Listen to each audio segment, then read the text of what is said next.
안녕하세요.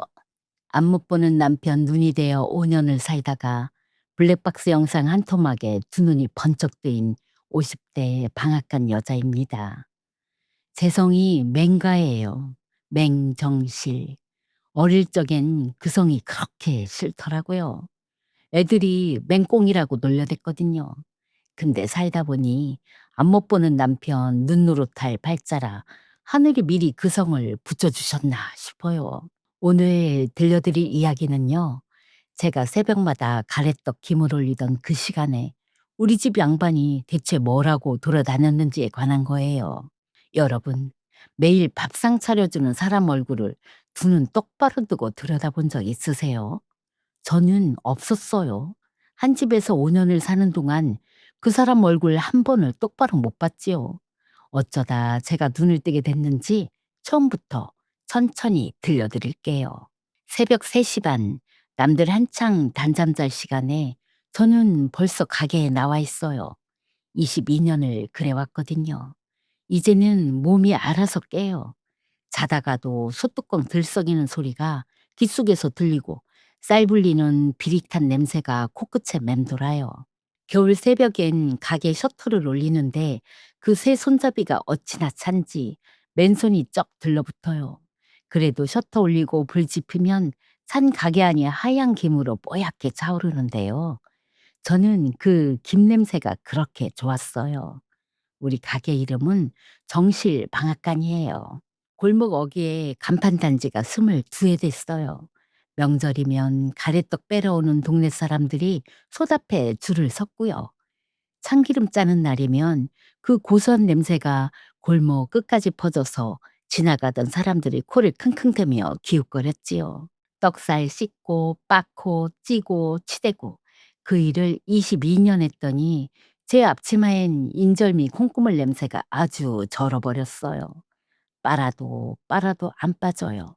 이 가게를요, 저랑 우리 양반이 맨손으로 읽었어요. 저는 경기도 어느 작은 읍내에서 자랐습니다. 집이 참 가난했지요. 사남매 중 맞이였는데 아버지가 일찍 편찮으셨거든요. 어머니 혼자 남의 밭일이며 삭바느질이며 안 하신 일이 없었어요. 그러니 맞이인 제가 무슨 호강을 했겠어요. 중학교만 겨우 마치고 저는 읍내 떡집에 일을 나갔어요. 동생들 책값이 제 손에 달려 있었으니까요. 떡집 주인 양반이 인심은 후했어요. 하루 장사 끝나고 팔다 남은 떡, 모양 어그러진 파지떡은 일하는 애들더러 싸가라고 했지요. 저한테는 공그리 떡이라고 해서 떡살이 빠지다 기계에 남은 것을 빼주기도 했어요. 그걸 가지고 와서 뭉치면 떡이 되는 거였지요. 주인 어른이 남은 떡을 싸주면 다른 애들은 그 자리에서 입에 털어 넣었어요. 종일 떡 냄새만 맡고 있으면 그렇게 단내가 당기거든요. 근데 저는 그 떡에 한 입도 안 됐어요. 신문지에 둘둘 말아 품에 꼭 끼고 심리 밤길을 걸어 집까지 가져갔지요. 겨울엔 그 떡이 품 안에서 돌처럼 굳었어요. 손이 곱고 발이 시려도 가슴팍 하나는 뜨끈했어요. 우리 동생들 입에 들어갈 거였으니까요. 집에 가면 어머니가 그 굳은 떡을 화로에 살짝 구워 주셨고요.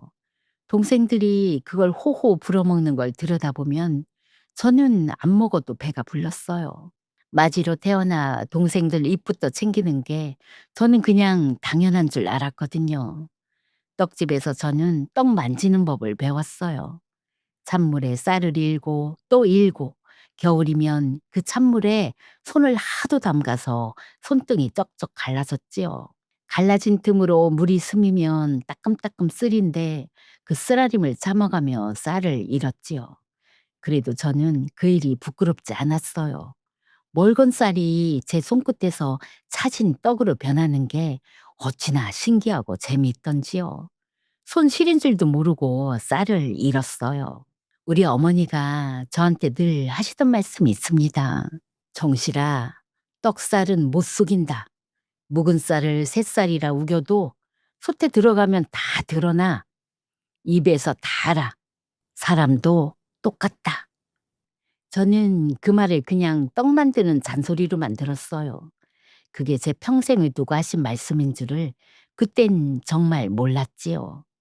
남편을 만난 건 제 나이 29이었습니다. 읍내 잔칫집에 떡을 데려 갔다가 거기서 음식 나르던 사람이 남편이었어요. 키가 훤칠하고 손이 야무져 보였지요. 저보고 떡솜씨가 야물다고 자기랑 가게 한번 차려보지 않겠냐고 첫날부터 넉살을 떨더라고요. 저는 그 넉살이 싫지 않았어요. 제 솜씨를 알아봐주는 남자라니 그게 어찌나 든든하던지요. 우리는 그 길로 살림을 합치고 가진 거 탈탈 털어 이 방앗간을 열었습니다. 만식이는 기계랑 배달을 맡고 저는 떡을 만졌어요. 새벽 3시 반에 제가 솥에 불 올리면 남편이 빻은 쌀가루를 받아다 시루에 앉혔지요. 둘이 손발 맞춰 일하는 게 가난해도 재미가 있었어요. 명절이면 사일밤을 꼬박 세우면서 가래떡을 뺐어요. 손목이 시큰거리고 어깨가 빠질 것 같아도 골목에 줄선 손님들 보면 또 힘이 났고요. 그렇게 일해서 딸 하나를 키웠어요. 우리 은채요. 이 아이 키우면서 제가 바란 건 딱 하나였어요. 우리 은채 손에는 떡판 대신 다른 걸 쥐어주고 싶었어요. 저야 평생 이 손으로 떡을 치대며 살았지만요. 우리 딸만큼은 새벽 3시 반에 솥 앞에 서는 일은 모르고 깨끗한 데서 따뜻한 일하면서 살았으면 했어요. 그거 하나 바라고 저는 22의 새벽잠을 반납했습니다. 은채는 제 바람대로 야무지게 컸어요. 공부도 곧잘 해서 서울로 대학을 보냈고 지금은 큰 병원에서 간호사를 해요. 깔끔한 간호사복 입고 찍은 사진을 처음 보내왔을 때 저는 그 사진을 가게 계산대 앞에 떡 붙여놨어요. 떡 싸들고 콩고물 묻히던 이 손으로 키운 딸이 아픈 사람들 돌보는 사람이 됐다는 게 저는 그게 제 평생 받은 쌍장 같았거든요. 제 남편은요, 살가운 사람은 아니었어요. 말수가 적고 다정하게 등 한번 두드려주는 법도 없었지요. 그래도 저는 불만 없었어요. 새벽이면 같이 일어나 쌀가루를 안쳐주고 배달 갈 때 군말 없이 다녀오고 그거면 됐다 싶었지요. 부부가 별건가요? 같은 숲 들여다보면서 같이 늙어가는 거지요. 가게가 좀 자리를 잡으면서 우리도 차를 한 대 장만했습니다. 저는 봉고차를 사자고 했어요. 떡상자 싣고 잔칫집이며 절이며 다니려면 징칸 넓은 게 제일이니까요. 근데 평소 말 한마디 없던 양반이 그날따라 안 물러서는 거예요. 번듯한 승용차 한 대는 있어야 남복이 안 부끄럽다고요. 식구들 나들이도 다니자고요. 같이 살면서 그이가 뭘 그렇게 우긴 적이 없었어요. 그래서 저는 못 이기는 척 세단을 샀지요. 남편은 그 세단 트렁크에 떡 상자를 꾸역꾸역 실어 배달을 다녔어요. 차 뽑던 날 운전석에 앉아 핸들을 쓰다듬으면서 "정실아, 우리도 이제 차 있는 집이다." 하는데 저는 그 모습이 그렇게 흐뭇했습니다. 그이가 평생 딱 한 번 고집 부려 산 그 차가 나중에 제 두 눈을 뜨게 해줄 줄은요. 그땐 정말 꿈에도 몰랐지요. 그렇게 세월이 흘러 우리 부부가 결혼한 지 23년째 되던 그해 겨울이었습니다. 그날도 저는 새벽 3시 반에 일어나 솥에 불을 올렸어요. 한방눈이 펑펑 쏟아지던 날이었어요. 셔터를 올리는데 골목이 온통 하얗게 덮여서 남편 배달 나갈 일이 미끄럽겠다 싶더라고요. 그래서 가게 전화로 남편한테 "조심하라." 일러 두려는 참이었어요. 그런데 제가 수화기를 들기도 전에 가게 전화가 먼저 따르릉 하고 울렸습니다. 새벽 5시도 안 된 시각이에요. 저는 김서린 손을 앞치마에 쓱 닦고 수화기를 집어들었어요. 낯선 남자 목소리였어요. 되게 바깥 양반이 눈길에 쓰러져 있다고, 머리띠가 깨져 피가 흥건한데 정신을 못 차린다고, 119 불러 병원으로 옮기는 중이라고요. 저는 그 말을 끝까지 듣지도 못했어요. 솥에 올려둔 불을 안 끄고 신던 고무신짝 그대로 눈길을 뛰쳐나갔지요. 응급실 바닥이 어찌나 미끄럽던지요. 고무신 바닥에 눈이 묻어서 저는 2번이나 자빠질 뻔하면서 남편을 찾아 뛰었어요. 머리에 붕대를 칭칭 감은 남편이 침대에 누워 있는데 그 새하얀 붕대에 빨간 게 스멀스멀 배어 나오는 걸 보는 순간 다리에 힘이 쭉 빠지더라고요. 그 자리에 주저앉을 뻔했어요. 목숨은 건졌습니다. 뒤통수를 하도 세게 찧어서 사흘을 못 깨어났지만요. 사일 만에 눈을 떴을 때 저는 만식이 손을 붙잡고 어찌나 울었는지 몰라요. 근데 만식이가 눈을 멀뚱멀뚱 뜨고는 천장만 보면서 그러는 거예요. "정실아, 왜 이렇게 깜깜하냐? 불 좀 켜라." 병실은 환했어요. 한낮이었고요. 며칠을 검사하고 큰 병원으로 옮겨 또 검사하고 그리고 의사가 저를 따로 불렀어요. 머리를 다치면서 뒤쪽 시신경이 상했다고요. 양쪽 눈이 다요. 회복은 기대하기 어렵다고. 시력 장애 판정이 나올 거라고 하더라고요. 저는 의사 입만 멍하니 쳐다봤어요. 말은 알아듣는데 그게 우리 만식이 얘기라는 게 도통 안 믿어지더라고요. 차 뽑던 날 운전석에 앉아 핸들 쓰다듬던 사람이에요. "정실아, 우리도 이제 차 있는 집이다." 하던 사람이요. 그 두 눈이 이제 아무것도 못 본다는 거예요. 얼마 뒤에 보험회사에서 사람이 나왔어요. 남편이 몇 해 전에 들어둔 상해 보험이 있었거든요. 후유장애 보험금이라는 게 나온다고요. 1억 8천만 원이요. 거기다 장애수당이 다달이 38만 원씩 나온다고 하더라고요. 사람들이 그러대요. 그래도 그 돈이 어디냐고. 그거면 두 식구 먹고는 살겠다고요. 저는 그 말이 그렇게 야속했습니다. 돈이요? 돈이 우리 남편 눈을 돌려주나요? 그 1억 8천이 핸들 쓰다듬던 그 두 눈을 도로 뜨게 해주냐고요. 저는 그 통장을 받아다 장롱 깊숙이 처박아뒀어요. 한 푼도 안 건드렸어요. 쳐다보기도 싫었거든요. 그 돈 들여다볼 시간에 저는 제 남편 눈이 되기로 했어요. 그날부터 제 두 눈이 우리 둘 몫이 됐습니다. 아침이면 남편 옷부터 챙겼어요. 앞 못 보는 사람이 색깔을 알겠어요. 위아래 안 어울리게 입고 나갔다 남들이 흉볼까 봐 저는 매일 셔츠며 바지며 색을 맞춰 입혔어요. "여보, 오늘은 곤색 셔츠요. 단추는 셋째까지만 잠가요." 그렇게요. 밥상을 차리면 반찬마다 방향을 일러줬습니다. 남편 앞에 상을 놓고 시계 보듯이요.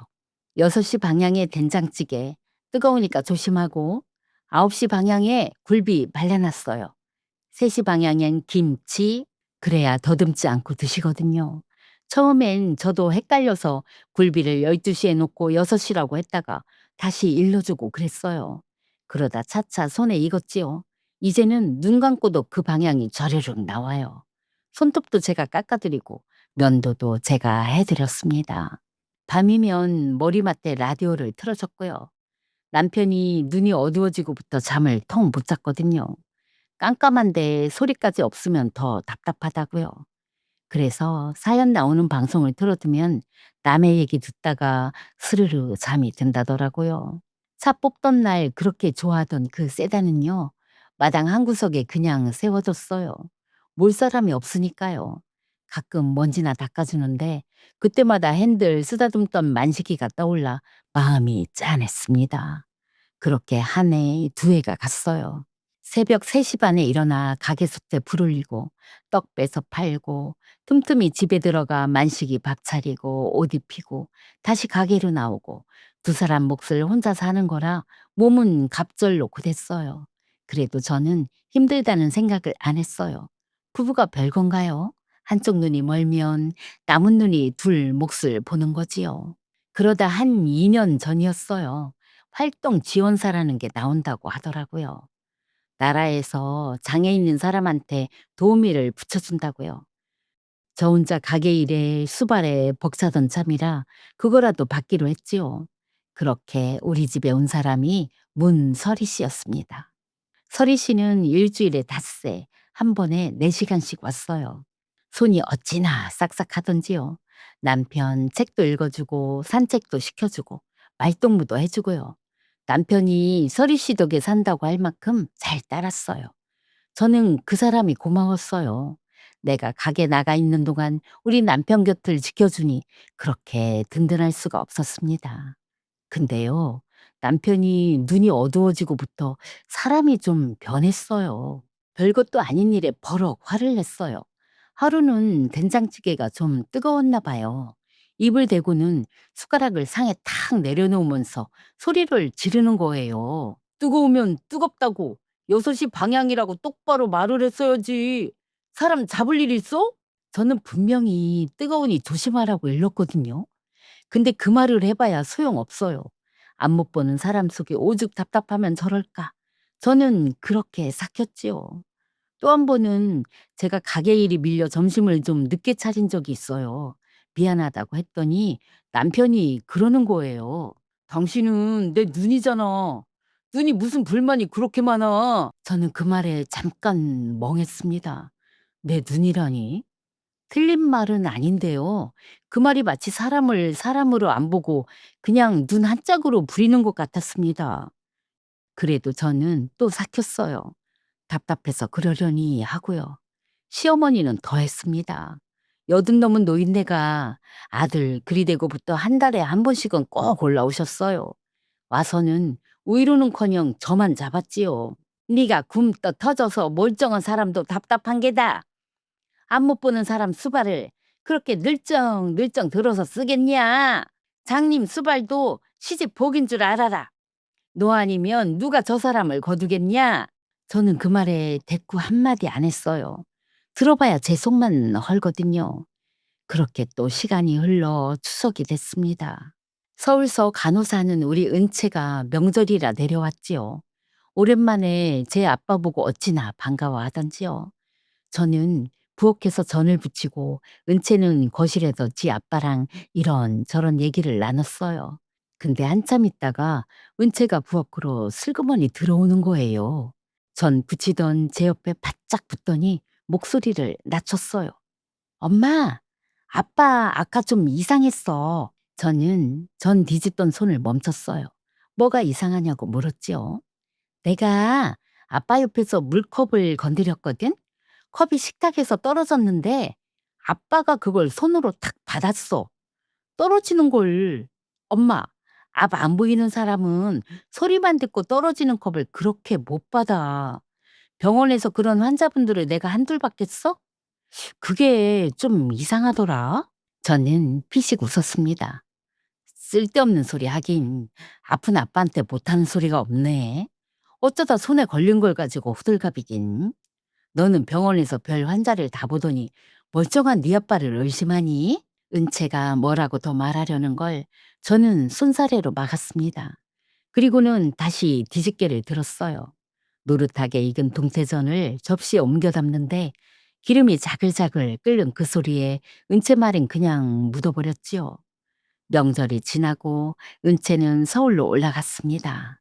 그 애가 부엌에서 하던 말도 저는 그 길에 같이 딸려 올려보냈어요. 멀쩡한 지 아빠 의심하는 게 아니라고 다시는 그런 소리 말라고 단단히 일렀지요. 저는 그게 그냥 객지에서 환자만 보던 애의 직업병이려니 했거든요. 그런데 그 무렵부터요. 우리 집에 묘한 게 하나둘 끼기 시작했습니다. 설이 씨 오는 날이면 만식이가 좀 달라졌어요. 전에 없던 일이에요. 아침부터 면도를 깔끔하게 해달라고 하고 좋은 셔츠 어디 있냐고 더듬더듬 옷장을 뒤졌어요. 앞도 못 보는 사람이 옷 매무새가 뭐가 그리 중한지 싶었지만 저는 그러려니 했어요. 종일 사람 없이 깜깜하게 있다가 말동무라도 오니까 사람 꼴 좀 갖추고 싶은가 보다 하고요. 그러다 하루는 남편 셔츠를 빨려고 집어들었는데요. 목깃에서 낯선 냄새가 확 났어요. 달큰하고 비싸 보이는 향수 냄새요. 우리 집엔 없는 냄새였습니다. 저는 그 셔츠를 한참 코에 대고 있다가 도로 빨래통에 넣었어요. 서리 씨가 책 읽어준다고 가까이 앉으니 그 사람 냄새가 배었겠거니 했거든요. 그렇게 또 묻었습니다. 근데 묻어도 묻어도 자꾸 끼는 게 있더라고요. 제가 가게 일보다 집에 잠깐 들어가면요. 거실에서 도란도란 얘기 나누던 두 사람이 제 발소리가 나는 순간 뚝 하고 입을 다물었어요. 한두 번이 아니에요. 제가 들어서면 서리 씨는 얼른 책을 펼쳐 읽는 신용을 하고 만식이는 천장만 보고 있고요. 저는 멋쩍어서 마실 물이나 한 컵 떠다 주고 도로 가게로 나왔습니다. 서리 씨가 머무는 시간도 슬그머니 길어졌어요. 4시간만 보고 가야 하는 사람이 5시간, 6시간씩 있다 갔어요. 갈 때면 남편이 현관까지 더듬더듬 따라 나가 잘 가라고 인사를 했고요. 저한테는 물 한 컵 떠다 줘도 고맙다는 말 한마디 없는 사람이 서리 씨한테는 어찌나 다정한지요. 제일 마음이 헛헛했던 건 그 웃음소리였습니다. 가게에서 떡을 빼다가 집에 뭐 가지러 잠깐 들어간 날이었어요. 마당에 들어서는데 거실에서 남편 웃음소리가 났어요. 껄껄하고요. 서리 씨랑 무슨 얘기를 하는지 어린애처럼 웃는 거예요. 저는 현관 앞에 우뚝 섰어요. 우리 남편이 저렇게 웃는 사람이었나? 저랑 둘이 살면서는 한 번도 못 들어본 웃음이었거든요. 저는 가지러 온 것도 있고 그냥 다시 가게로 돌아왔습니다. 그래도 저는 그게 고마운 일이라고 생각했어요. 앞 못 보고 답답한 사람 누구라도 웃게 해주면 그게 어디예요. 제가 못 해주는 걸 서리 씨가 해주는 거니까요. 저는 또 그렇게 제 속을 다독였습니다. 그 무렵이었어요. 방앗간 기계가 자꾸 말썽을 부렸어요. 20년 넘게 굴린 떡 받는 기계라 한 번씩 덜컥 멈춰 섰어요. 수리기사를 부르니 이건 이제 손볼 게 아니라 갈아야 한다고요. 새 기계값이 만만치가 않더라고요. 통장에 그만한 목돈이 없었어요. 장롱에 처박아둔 그 보험금이야 죽어도 안 들을 거였고요. 그러다 마당에 세워둔 그 세단이 눈에 들어왔어요. 5년을 마당 한 구석에서 먼지만 뒤집어 쓰고 있는 차요. 모는 사람도 없는데 보험료에 세금에 다달이 돈만 까먹고 있었지요. 그걸 멀거니 보다가 저는 마음을 먹었어요. 미련을 버리자고요. 저거 팔아 기계값에 보태면 딱 맞겠다 싶었거든요. 그날 저녁 남편한테 말을 꺼냈어요. 여보, 마당에 차 있잖아요. 그거 이제 팔까 봐요. 모는 사람도 없고 돈만 나가는데 그 돈으로 가게 기계 좀 바꾸게요. 그랬더니요. 밥 먹던 남편이 숟가락을 딱 멈추는 거예요. 그 차를 왜 팔아? 목소리가 싸늘했어요. 평소에 묻어나던 사람이요. 여보, 5년이나 그냥 서 있는 차잖아요. 당신이 모는 것도 아니고. 안 돼. 그 차는 그냥 둬. 남편이 정색을 하고 못을 박았어요. 저는 좀 의아했습니다. 장님이 차를 어디다 쓴다고 저렇게 펄쩍 뛰나? 핸들 쓰다듬던 정이 그렇게 깊었나? 남편은 끝내 이유는 안 되고 그냥 팔지 말라는 말만 되풀이했습니다. 더 물으니까 자식한테 물려줄 거라느니 영 궁색한 소리를 둘러대더라고요. 저는 그날 밤 자리에 누워서 한참을 뒤척였어요. 근데 아무리 생각해도 보험료만 까먹는 그 차를 끼고 있을 까닭이 없는 거예요. 가게 기계는 당장 갈아야 하고요. 산 사람이 살아야지 안 타는 차 한 대가 뭐라고. 저는 마음을 굳혔습니다. 남편 모르게 조용히 팔아치우기로요. 이튿날 아침 남편이 서리 씨와 산책 나간 틈을 봤어요. 오랜만에 그 차 운전석에 앉았어요. 시트에 먼지가 뽀얗게 앉아 있을 줄 알았는데 이상하게 깨끗했어요. 그땐 그게 눈에 안 들어왔지만요. 시동을 거니까 오래 세워둔 차치고 부르릉 하고 단번에 걸리더라고요. 저는 그것도 그러려니 하고 차를 몰아 동네 중고차 매장으로 갔어요. 매장 사장이 차를 쓱 둘러보더라고요. 연식치고 깨끗하다고 값 잘 쳐주겠다고요. 그러더니 운전석 문을 열고 계기판을 들여다보는데요. 고개를 갸웃하더니 저를 돌아보면서 그러는 거예요. 사모님, 이 차 안 타고 세월만 드셨다면서요. 근데 이상하네. 작년 정기검사 때 기록보다 주행거리가 9,000km나 늘었는데요. 9,000km요. 마당에 5년을 처박혀 모는 사람 하나 없던 그 차가요. 저는 그 자리에 못 박힌 듯 섰어요. 사장이 뭐라고 더 말하는데 그 소리는 하나도 안 들리고요. 제 두 눈이 천천히 앞 유리 위쪽으로 올라갔어요. 거기 까만 블랙박스 한 대가 붙어 있었습니다. 블랙박스 기계 밑바닥에 조그맣게 튀어나온 미세한 카드 손잡이를 손을 덜덜 떨며 꾹 눌렀습니다. 째깍하는 소리와 함께 제 손바닥 위로 툭 떨어진 그 손톱만한 칩을 움켜쥐고 중구청 매장 사무실 구석에 놓인 컴퓨터 앞으로 걸어갔지요. 화면에 까만 영상 파일 수십 개가 자르륵 뜨는데 메뉴에 적힌 날짜가 바로 오늘 새벽 5시 10분이었어요. 마우스를 쥔 손가락에 땀이 차서 미끄러지는 걸 억지로 내리누르며 화면 속 첫 번째 영상을 더블 클릭했어요. 화면이 켜지자마자 불도 켜지 않은 까만 마당 구석이 보이고 이윽고 헤드라이트 불빛이 번쩍 켜지더니 차가 움직이기 시작하더군요. 5년 동안 앞이 깜깜해서 방 안 문턱에도 발가락을 찢던 사람이 마당에서 큰 길로 나가는 그 좁고 구불구불한 골목길을요. 라이트 불빛 하나에 의지한 채 브레이크 한번 안 밟고 미끄러지듯 매끄럽게 빠져나가는 겁니다. 전방 카메라에 찍힌 차선은 단 한 치의 흔들림도 없이 똑바로 뻗어나갔지요. 차가 동네 어귀에 있는 낡은 빌라 앞에 부드럽게 멈춰서자 화면 저 멀리서 화산 분홍색 패딩을 입은 여자가 조수석으로 다가오는 게 찍혔어요. 문이 열리는 소리와 함께 까르르 웃는 콧소리가 차 한가득 울려 퍼졌습니다. 활동지원사 문설이었습니다. 자기야, 오늘도 운전 솜씨가 아주 살아있네. 코너 돌 때 나 뒤로 넘어갈 뻔했잖아. 어우, 추워라. 그 여자가 차에 타자마자 달큰한 향수 냄새가 화면을 뚫고 닿을 것처럼 생생하게 오디오에 묻어났어요. 뒤이어 옷가지가 부스럭거리더니 쩝쩝거리며 음식 먹는 소리가 들리더군요. 저기야, 입 벌려봐. 내가 새벽부터 자기 좋아하는 땡초 김밥 싸왔지. 어때? 매콤해? 턱에 시금치 묻었다. 가만히 있어봐. 내가 닦아줄게. 음, 맵싸니 맛 좋네. 서리 씨는 손재주도 좋아. 우리 집 옆편네가 끓이는 멀건 된장찌개 먹다가 이거 먹으니까 이제야 좀 살 것 같네. 남편의 목소리였습니다. 5년 동안 제 앞에서 숟가락 방향을 못 찾아 쩔쩔매고 밥상이 조금만 뜨거워도 사람 잡을 일 있냐며 소리를 지르던 그 인간이요. 그 여자가 내미는 김밥을 정확하게 입으로 받아 먹으며 드라이브를 하고 있었던 겁니다. 제가 방앗간 차가운 바닥에서 무릎이 시리도록 가래떡 김을 올리던 그 시간에 두 사람은 매일 새벽마다 이 차를 몰고 나가 데이트를 즐기고 있었던 거지요. 숨이 턱 막혀서 모니터를 깨부수고 싶은 걸 억지로 참아가며 몇 달 전 영상들을 무작위로 계속 클릭해 들어갔어요. 봄, 여름, 가을, 겨울 1년치 파일이 아주 빼곡하게 들어차 있더군요. 그러다 지난달 말쯤 찍힌 영상 하나가 재생되었는데 두 사람의 대화 소리가 블랙박스 마이크를 통해 아주 쟁쟁하게 울려 퍼졌습니다.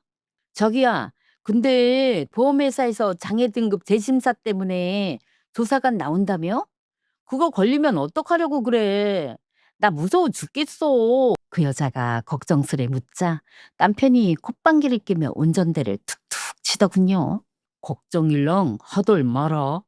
내가 5년을 속여온 놈이야. 조사관 놈들 앞에서 눈동자 초점 풀고 먼 산 보는 연기만 몇 번 해주면 지들이 어쩔 건데. 나라에서 나오는 장애수당에 내 통장에 묵혀둔 1억 8천이 어디 날아가냐? 우리 집 구석에 있는 그 옆편네는 꿈에도 모를걸. 그 미련한 여자는 그냥 내가 숟가락 쥐어주는 대로 처먹는 눈뜬 장님이야. 눈뜬 장님. 눈뜬 장님. 남편 놈은 조수석에 앉은 상간녀와 함께 저를 그렇게 소리내어 비웃었습니다. 5년 동안 밥상 위에 6시 방향, 9시 방향을 떠먹여주며 제 청춘과 무릎을 다 갈아넣은 와이프를 세상에서 가장 멍청한 장님이라며 손가락질하고 있었던 겁니다.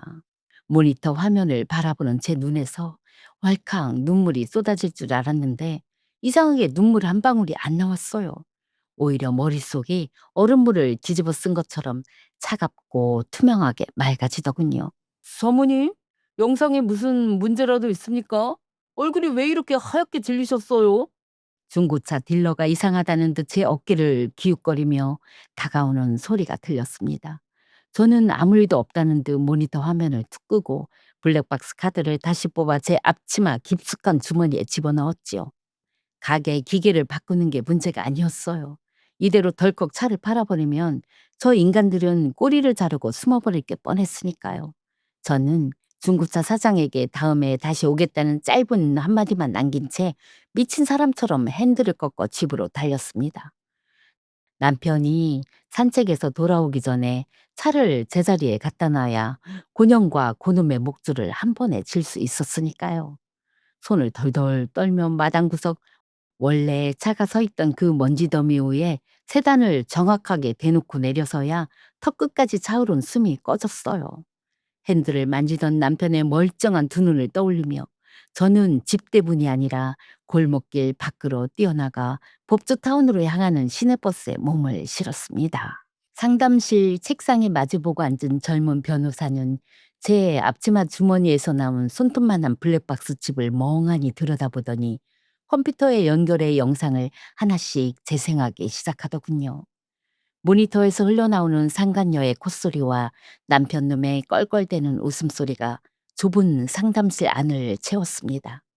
변호사가 마우스를 딱 멈추더니 안경을 치켜 쓰고 저를 빤히 쳐다보았어요. 사모님, 이거 보통 일이 아닙니다. 단순히 바람 피운 상간녀 소송 정도로 끝낼 게 아니에요. 남편분이 전방 실업상실로 장애보험금 1억 8천에 매달 장애수당 38만 원을 받았다고 하셨죠? 근데 이 블랙박스 전방 카메라 영상을 보면 눈길에서 계기판 한 번 안 보고 칼치기를 하면서 속도를 냅니다. 이건 완벽한 보험 사기입니다. 형사 입건감이에요. 보험 사기라는 그 네 글자가 제 귓가에 박히는데 가슴속에서 시커먼 가래떡 김 같은 게 확 올라오는 것 같았지요. 5년 동안 만식이가 흘린 눈물이 가짜였고 그이가 더듬던 손길이 연기였다는 거잖아요. 변호사는 손가락을 꼽아가며 조목조목 설명을 이어갔습니다. 의자료와 이혼 소송은 물론이고 이 블랙박스 영상 그대로 금융감독원이랑 보험사에 정식으로 제보부터 넣어야 합니다. 조사관들이 다시 움직이게 만들어야 해요. 그리고 저 활동 지원사라는 여자 문소리 씨도 공범입니다. 국가에서 나오는 활동 지원 급여를 만석 씨가 멀쩡한 걸 알면서도 허위를 청구해서 같이 갈라먹은 정황이 대화에 고스란히 나오잖아요. 자격 취소는 물론이고 저 여자도 같이 형사 처벌받게 할 수 있습니다. 저는 변호사의 이야기를 들으며 주머니 속 갈라진 손톱으로 살점을 꼭 찔렀어요. 아픔이 느껴질수록 정신이 더 서슬퍼렇게 날이 서더군요. 지금 당장 집구석으로 달려가 남편 놈의 멱살을 잡고 그 가짜 눈을 손가락으로 찔러버리고 싶은 분노가 턱 밑까지 차올랐지만 저는 입술을 깨물며 고개를 가로저었습니다. 변호사님, 저 인간들 한 번에 숨통을 끊어놔야 합니다. 어설프게 터뜨렸다가 쥐새끼처럼 빠져나가게 두고 싶지 않아요. 보험금 1억 8천, 나라에서 타먹은 수당, 저 상간년년이 챙겨간 돈까지 단 한 푼도 남김없이 다 토해내고 알거지가 되게 만들어주세요. 제가 어떻게 움직이면 됩니까? 변호사는 서랍에서 깨끗한 서류 봉투를 꺼내더니 블랙박스 알맹이를 정성스럽게 담았지요. 우선 이 블랙박스 카드 4번부터 석장 복사해 두겠습니다. 사모님은 평소처럼 행동하셔야 합니다. 절대로 티를 내면 안 됩니다. 남편분이 의심하는 순간 증거를 인멸하거나 돈을 빼돌릴 수 있어요. 다음 주에 마침 보험사에서 장애 등급 재심사 조사관이 나온다고 했죠. 그날이 디데이가 될 겁니다. 그 전까지 사모님은 방앗간 일을 평소처럼 하시고 집에서는 여전히 안 못 보는 장님 남편 수발드는 미련한 마누라로 계셔야 합니다. 미련한 마누라.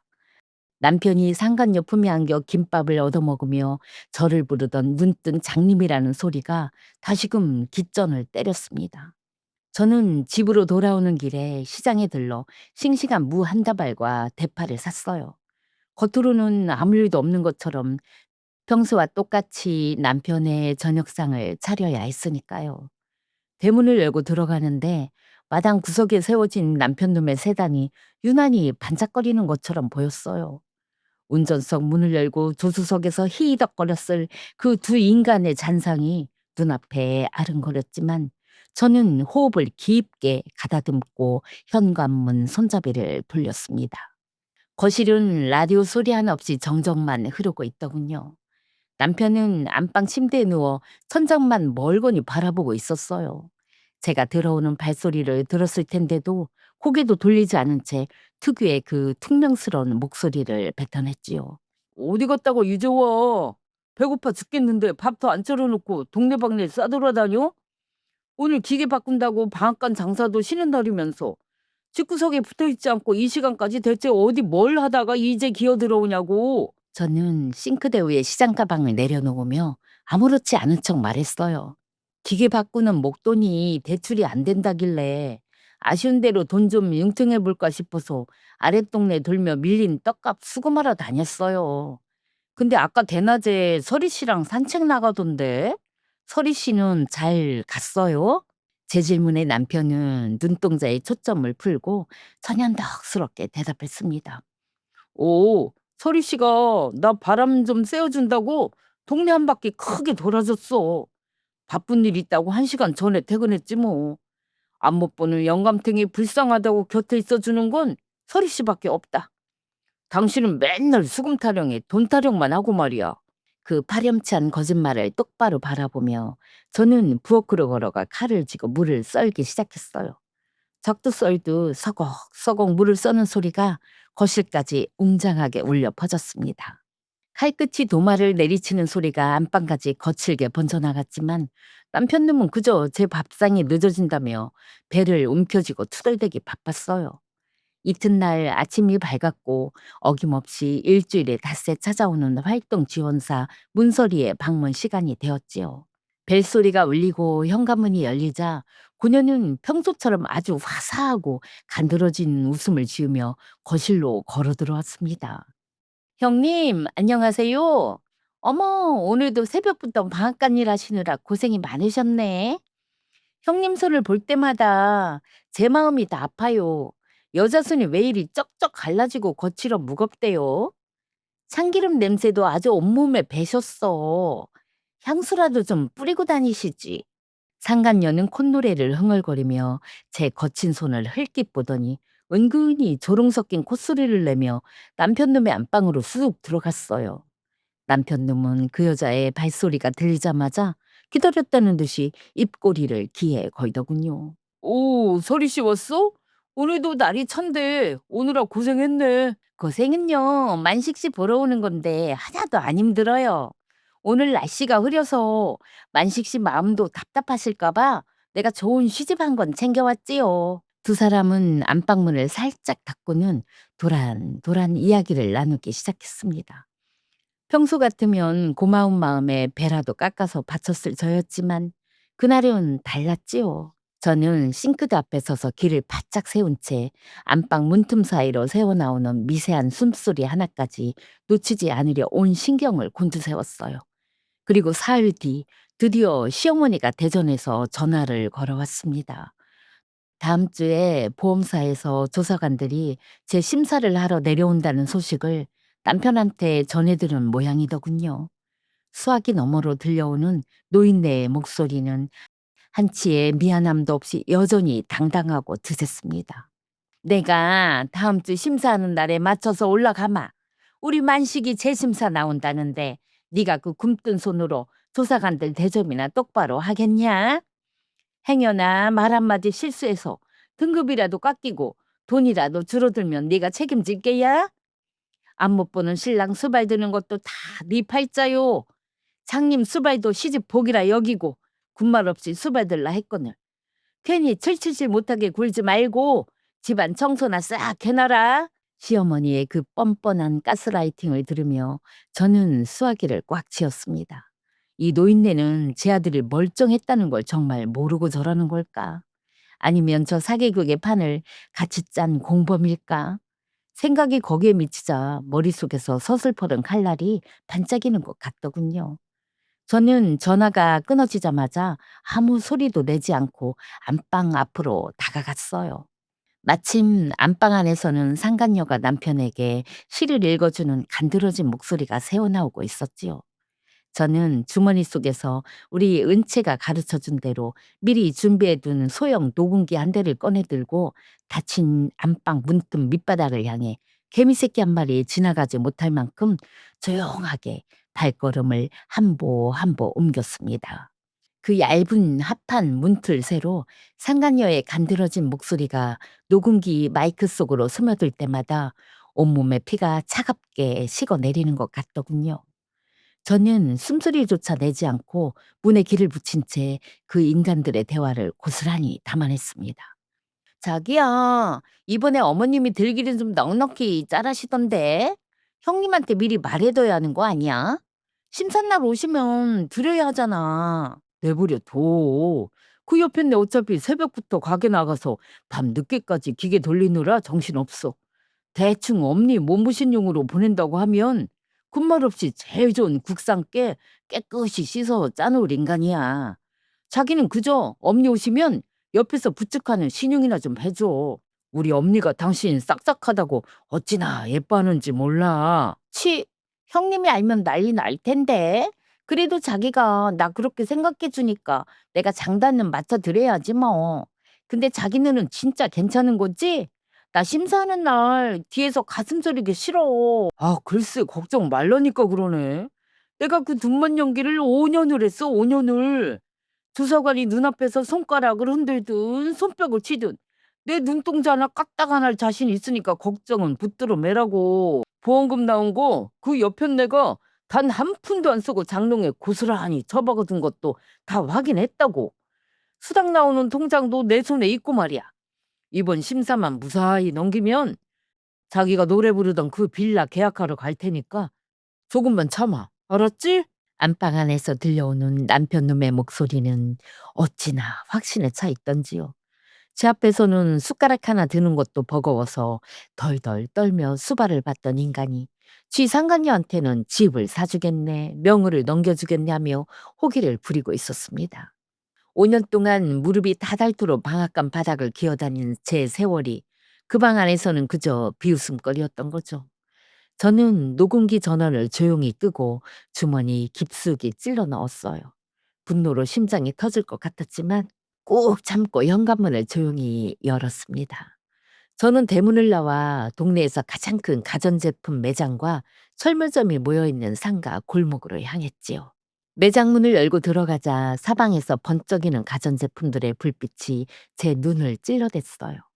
에어컨이며 텔레비전이며 번지르르한 것들이 줄을 서 있는데 저는 거기에 눈길도 안 주고 맨 구석에 있는 주방 가전 코너로 직진했지요. 매장 직원이 양복 소매를 펄럭이며 다가와 사모님, 믹서기 보러 오셨어요? 요즘 이 기계가 아주 얼음도 잘 갈리고 소리도 조용합니다. 하며 아는 체를 하더군요. 저는 그 사람이 내미는 화사한 책자를 밀어내고 제일 투박하고 쇠뭉치처럼 무거운 녹음 기능이 붙은 가정용 가전기기들을 손끝으로 꾹꾹 눌러보았습니다. 조용한 거 말고 소리 아주 잘 들어가는 거로 주세요. 바스락거리는 옷소리까지 다 잡아내는 거로. 직원이 고개를 갸웃하면서도 창고에서 시커먼 기계 한 대를 꺼내왔고 저는 냉큼 값을 치렀어요. 그리고는 길 건너 철물점으로 달려서 제일 얇고 긴 연결선과 소형 마이크 그리고 문틈 사이에 고정할 수 있는 시커먼 절연 테이프까지 샀지요. 우리 딸 은채가 기계 조작법을 가르쳐 줬거든요. 저는 집으로 돌아와 대문을 걸어 잠그고 안방 문턱에 섰습니다. 남편 놈은 안방 침대에 누워 눈을 감은 채 라디오 소리에 귀를 기울이고 있었고 상간녀는 근무 시간이 끝나 퇴근한 뒤라 집안은 정막 강산이었지요. 저는 숨을 죽이고 안방문 밑바닥, 문 틀과 장판 사이에 난 손가락 마디만한 한 틈새를 노려보았어요. 그리고는 무릎을 꿇고 엎드려 철물점 봉투를 꺼냈지요. 손가락이 덜덜 떨리는 걸 억지로 내리누르며 시커먼 연장 선 끝에 달린 소형 마이크를 안방 문틈 깊숙이 밀어 넣었어요. 겉에서는 보이지 않게 하지만 방 안의 숨소리까지 고스란히 타고 넘어오게 장판 밑으로 선을 숨겼습니다. 그리고는 그 선을 거실 싱크대 밑 제가 매일 서서 물을 썰고 설거지를 하는 그 개수대 안쪽 바닥까지 길게 끌고 와 본체에 연결했어요. 테이프로 선 바닥을 꾹꾹 눌러 고정하는데 손톱 밑으로 싱크대 구석에 때가 까맣게 박히는 줄도 몰랐습니다. 이제 제가 거실에 서서 귀에 이어폰 한 짝만 꽂으면 저 안방 안에서 두 인간이 옷을 벗는지 돈을 나누는지 저를 장님이라 부르며 얼마나 비웃는지 실시간으로 제 기청이 되고 속삭이게 만든 거예요. 덫을 다 놓고 다니 타이밍도 기가 막히게 대문 두드리는 소리가 들려왔어요. 대전에서 기차를 타고 올라온 시어머니였습니다. 여든 둘 나이가 무색하게 장독대 깨부술 기세로 현관문을 쾅 열고 들어오는 노인네의 손에는 대전 용안 한의원에서 지어온 시커먼 한약 보따리가 가득 들려 있었지요. 시어머니는 거실에서 있는 저를 보자마자 들고 있던 가방을 바닥에 툭 던지며 턱으로 안방을 가리켰습니다. 야, 우리 만식이 눈에 좋다는 약재를 내가 대전서부터 무겁게 이고 왔다.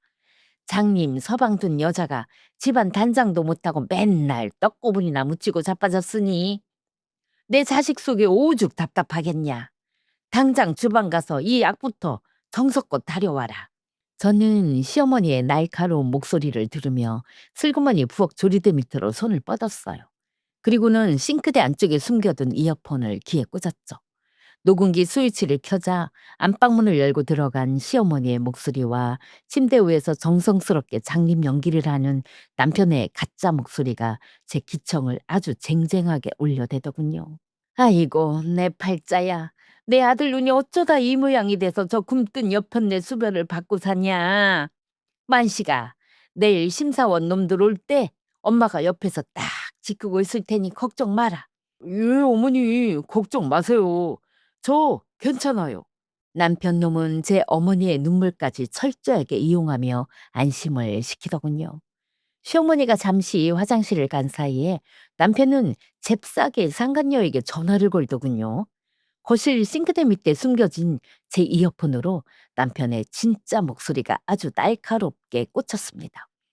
오, 서리 씨, 우리 엄니 대전에서 방금 도착했어. 내 눈 먼 줄 알고 아주 대성통곡을 하시네.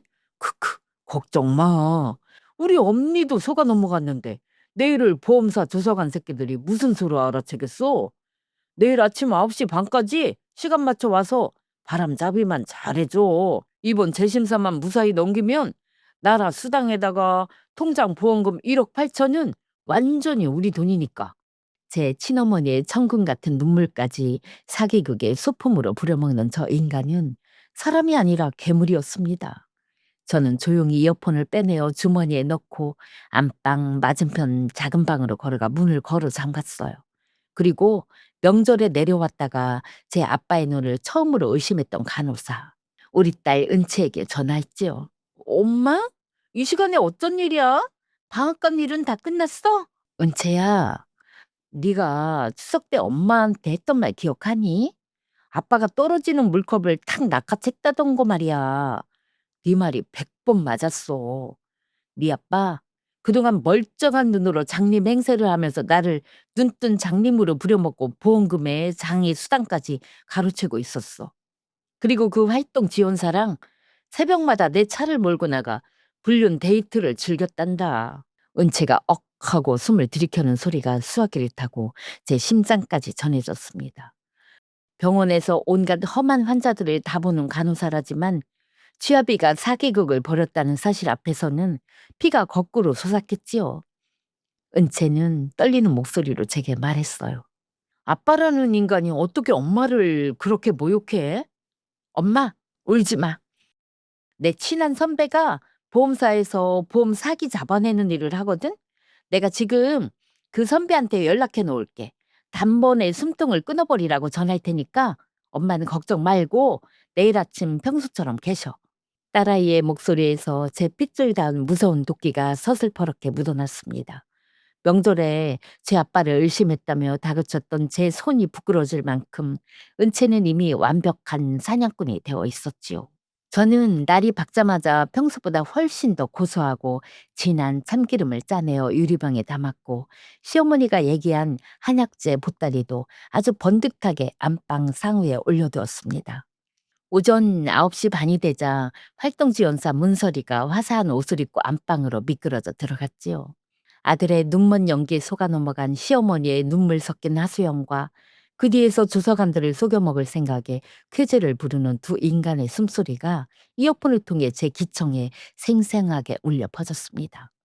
오전 9시 55분이 되자 검은 가방을 든 시커먼 양복 차림의 남자 둘, 그리고 그 뒤로 머리를 질러맨 우리 딸 은채의 그림자가 마당 창문 너머로 길게 비치기 시작했어요.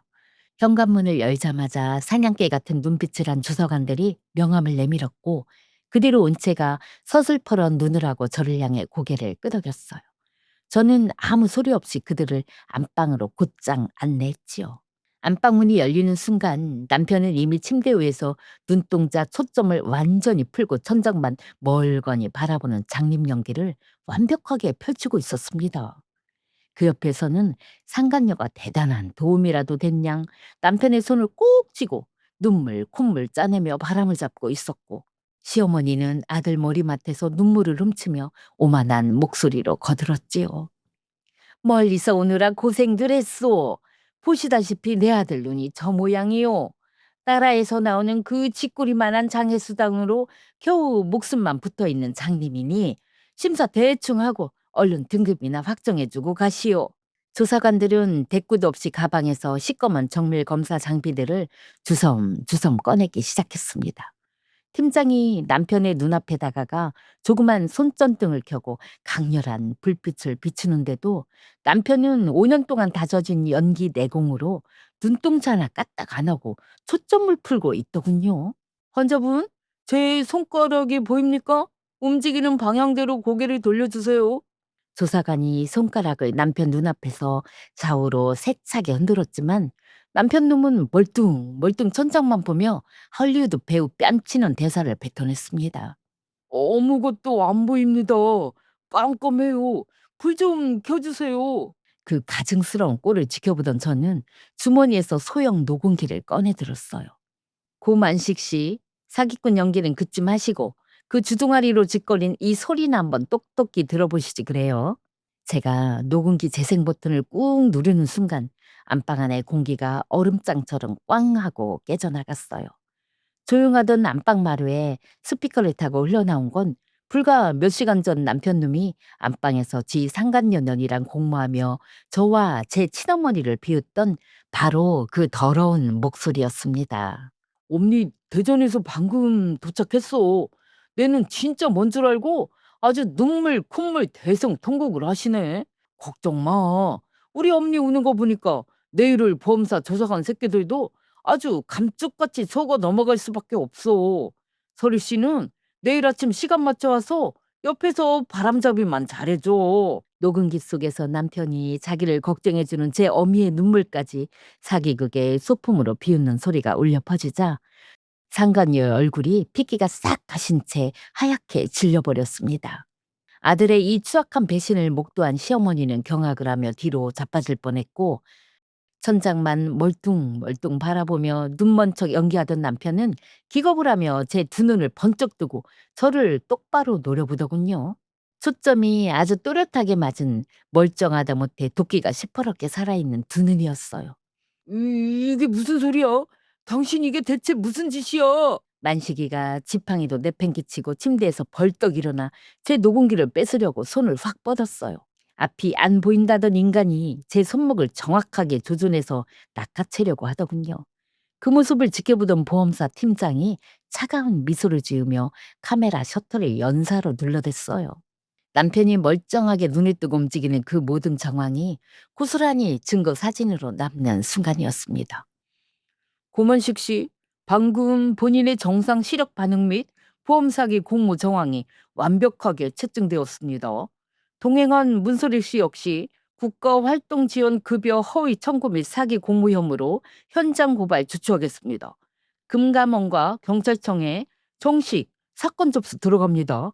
조사관의 단호한 선언에 상간녀는 그 자리에서 무릎을 꿇고 제 바짓가랑이를 붙잡으며 대성통곡을 하기 시작했습니다. 형님, 제가 잘못했어요. 저 남자가 시켜서 그런 거예요. 저는 돈 한 푼도 안 챙겼어요. 제발 살려주세요. 네? 형님. 제게 여자 손이 왜 이리 거칠고 기름 냄새가 나냐며 조롱하던 그 화사한 낯짝은 어디 가고 제 발등에 눈물 콧물을 비벼대며 지새끼처럼 애걸복걸 하더군요. 저는 그 더러운 손을 발로 가차없이 짓밟으며 뒤로 밀쳐내버렸습니다. 이야, 이 독한 년아, 네가 감히 이 서방을 신고해? 남편 눈이 멀쩡해졌으면 가문의 경사라고 춤을 춰도 모자랄 판에 이 가정을 아주 풍비박산으로 만들어 놓는구나. 이 천하약질 같은 년. 구석에 자빠져 있던 시어머니가 노발대발하며 제 머리채를 잡으려고 손을 휘둘렀습니다. 장님 수발도 시집 복이라 여기라던 그 탐욕스러운 노인네의 얼굴을 바라보며 저는 변호사가 갈무리해준 이혼 서류와 상간녀 의자료 청구 소송장을 꺼내 면상에 날려버렸습니다. 아주 눈부신 경사네요, 어머니. 자기 친엄마까지 완벽하게 속여 처먹으면서 다달이 들어오던 장애수당에 저 상간녀넌이랑 사기쳐서 받아낸 보험금 1억 8천만 원까지 5년치 이자를 얹어서 나라에 전액 환수당하게 생겼으니 아주 축제를 벌이셔야겠습니다. 내일부터 당장 저 아들이 거짓말로 받아 챙긴 돈 채워넣느라 지방 기둥뿌리까지 싹 다 압류 들어갈 테니까요. 어머니가 그토록 애지중지하시던 그 효자 아드님 손 꼭 붙잡고 평생 길바닥에 앉아 살 준비나 하세요. 내일부터 저 밝은 눈으로 알거지가 된 세상 똑똑히 보면서 지혜미 가슴에 대고 평생 속죄하며 살라고 하란 말입니다. 제 일침의 시어머니는 가슴을 쥐어짜며 주저앉았고 상간녀는 조사관들을 손에 붙잡혀 나갔어요. 빈털터리가 되다 못해 전과자 장님이 되게 생긴 남편은 침대 밑으로 기어 내려와 제 발을 붙잡고 부르르 떨며 매달리더군요. 정실아, 내가 잘못했다. 환수 조치당하고 형사 처벌받으면 나 정말을 알고지요. 28년 같이 산 정을 봐서 딱 한 번만 눈 감아줘. 응? 시력 돌아왔을 때 다 얘기했어야 했는데 내가 미쳐서 잠시 가짜 연기를 한 거다. 한 번만 모르는 척 눈 감아주면 내 평생 속죄하며 살게. 응? 정실아. 저는 제 발등위로 떨어지는 남편의 눈물을 내려다보았습니다. 그동안 저 가짜 눈물에 속아 청춘과 무릎을 다 바쳤던 제 지난 세월이 주마등처럼 스쳐 지나갔지요. 눈 감는 거요? 서방님 눈 노릇하느라 내가 지난 5년 동안 두 눈 질끈 감고 장님으로 살았던 거로 아주 충분합니다. 당신 눈은 멀쩡했는지 몰라도 내 눈은 당신이라는 인간한테 멀어서 5년 동안 송장처럼 살았더라고요. 이제야 내 두 눈이 똑바로 떠졌어요. 당신 가짜 눈은 떴을지 몰라도 이제 당신 앞길은 평생 깜깜한 지옥일 겁니다. 내 집에서 당장 꺼져요. 저는 남편의 손을 거칠게 뿌리치고 시어머니의 짐짝과 한약 보따리까지 마당에 내던져 버렸습니다. 그리고 28년 동안 홀로 새벽 3시 반에 일어났던 제 단독 노동 기여도를 증명해 줄 장부들을 손에 꼭 쥔 채 뒤도 돌아보지 않고 마당 대문을 열고 나와 방앗간으로 향했어요. 가게 불을 켜고 불을 지피자 5년 동안 남편이 제 등 뒤에서 연기해온 그 기만 가득한 시간들이 하얀 시루김이 되어 공중으로 흩어지는 것 같았습니다. 이튿날부터 변호사 사무실과 보험사 조사팀이 약속이나 한 듯 일사천리로 움직이기 시작하더군요. 그 무시무시한 베테랑 조사관들이 남편이 새벽마다 눈길을 칼치기하며 운전하던 블랙박스 영상을 들고 들이닥치자 남편과 그 여우 같은 상간녀는 빼도 박도 못하게 덫에 갇힌 쥐새끼 꼴이 되었지요. 조사 결과 남편의 시력은 이미 5년 전 사고 직후에 완벽하게 정상으로 회복되었다는 정밀 데이터가 만천하에 드러났습니다.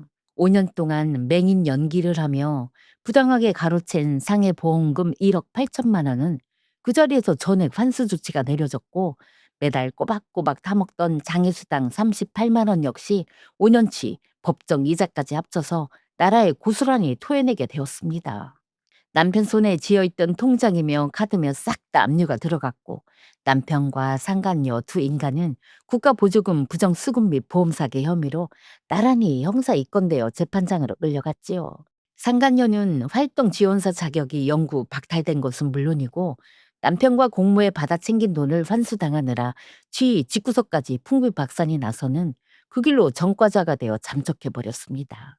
아들이 진짜 장님인 줄 알고 저를 쥐잡듯 잡던 시어머니 오말씀 여사는 쥐자식이 천하의 사기꾼 전과자가 되어 빚더미에 올라앉자 그 금쪽 같은 아들을 살려내라며 저 때문에 길거리에 나앉게 생겼다고 방앗간 문을 쾅쾅 두들겨 댔지요. 정실아, 정실아, 내 아들 감방에서 썩는 꼴을 네가 정녕 보겠다는 게야?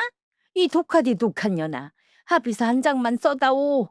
돈은 어떻게든 내가 갚아줄 테니 우리 만식이 한 번만 살려줘라. 시어머니가 방앗간 문짝에 내고 대선 통곡을 하든 말든 저는 시루 뚜껑을 열어젖으며 가래떡을 쪘습니다. 거짓으로 받은 돈은 제자리로 돌아가는 게 세상의 이치고 땀을 속인 그 멀쩡한 두 눈은 결국 지 앞길부터 지옥으로 만드는 법이니까요. 저는 변호사가 내민 단독 노동기여도 100% 공증 서류를 통해 이 방앗간과 집을 남편의 1억 8천 빚더미 속에서 온전히 지켜내며 이혼했습니다. 상간녀 소송에서도 당연히 승소했고요. 이혼하고 처음 한 일은 거실에 그 시커먼 녹음기선을 가위로 싹둑 잘라 쓰레기통에 버리는 일이었지요. 남편과 상간녀가 지들이 지은 죄로 나락을 기며 구치소로 들어간 그 시린 겨울이 지나고 방앗간 마당 구석엔 어느새 파릇파릇하고 따스한 봄풀이 돋아나고 있었습니다. 5년 동안 제 무릎과 손등을 쩍쩍 갈라지게 만들었던 그 지독한 수발의 세월이 가고 이제 제 옆에는 주말마다 서울에서 기차를 타고 내려오는 우리 딸 은채가 있었지요. 엄마, 오늘 가래떡 진짜 잘 빠졌다. 골목 어기까지 고소한 냄새가 진동을 하네. 은채가 가래떡을 먹으며 배시시 웃는데 그제야 제 가슴속에 뭉쳐있던 시커먼 배신감이 가래떡 김처럼 희미해지는 것 같더군요.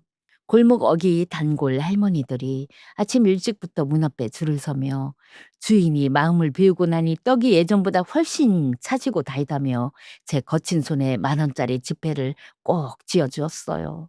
땀을 속인 남편의 그 잘난 두 눈은 스스로를 깜빵한 감방 구석에 처박았지만 사람도 쌀도 속이지 않는 제 정직한 손끝은 여전히 이 뽀얀 김속에서 찰지게 끓어오르고 있었지요.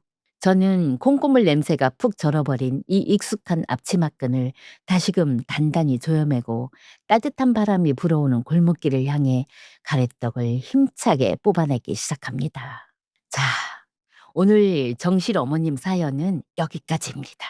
5년을 남편 눈노릇하느라 정작 본인은 깜깜하게 살았던 우리 정실 씨. 끝에 가서 두 눈 똑바로 뜨고 제자리 찾으셨으니 저는 그저 속이 다 후련합니다. 근데 여러분, 저는 오늘 정실 씨 얘기 들으면서 자꾸 다른 분 얼굴이 떠올랐어요. 지금 이 라디오 틀어놓고 계신 바로 우리 어머님들이요. 생각해보면 어머님도 평생을 누군가의 눈으로 사셨잖아요. 아침이면 애들 얼굴부터 살피고 남편 안색 살피고요. 냉장고에 뭐가 떨어졌나, 약은 거르지 않았나, 누구 옷이 얇진 않나 온종일 식구들 살피느라 어머님 두 눈이 한시도 쉴 틈이 없었어요. 그렇게 평생 남들 챙기는 눈으로만 사셨습니다. 근데요, 정작 어머님을 누가 한 번이라도 가만히 들여다봐 준 적이 있던가요? 오늘 밥은 자셨는지, 어디 아픈 데는 없는지, 그 등이 얼마나 무거운지요. 어머님 얼굴 가만히 보면서 당신 오늘 좀 어때? 하고 물어준 사람이요. 아마 별로 없었을 거예요. 다들 어머님을 봐주는 데만 익숙했지 어머님을 봐줄 생각은 못했으니까요. 더 서러운 건요. 나중엔 어머님 본인조차 어머님을 안 들여다보게 되더라는 거예요. 나 하나쯤이야. 나는 됐고 하면서요. 그렇게 40년, 50년을 어머님은 어머님을 지나쳐 사셨어요. 그러니까 오늘 이 몇 분만큼은요. 제가 어머님을 좀 들여다볼게요. 어머님, 제 눈에는요. 식구들 다 먹이고 다 입히고 다 키워낸 그 대단한 사람이 보입니다. 티 하나 안 내고 집안을 통째로 떠받쳐온 참 단단한 사람이 보입니다. 그동안 아무도 안 봐줘서 그렇지 어머님은 늘 그 자리에서 빛나고 계셨어요. 이제부터는요, 어머님도 어머님을 좀 봐주세요. 거창한 거 아니에요. 배고프면 나 배고프구나 알아채주고 어깨 결리면 나 힘들구나 들여다봐 주시고요. 평생 남한테만 쏟던 그 다정한 눈길을 하루에 딱 한 번씩만 어머님한테 들려주시라는 거예요. 오늘 사연에 가슴 한구석에 묵직하셨거든. 그 마음 댓글로 저한테 슬쩍 내려놓고 가세요. 어머님 얘기 제가 다 들을게요. 자식한테도 차마 못한 말 여기선 다 하셔도 됩니다. 아셨죠? 밤이 깊었습니다. 오늘은 식구들 말고 어머님 본인부터 토닥토닥 재워주세요. 지금까지 어머님을 제일 오래 들여다보는 사람, 친정엄마의 사이다 라디오였습니다. 그럼 깊은 잠 푹 주무세요. 우리 어머님, 감사합니다.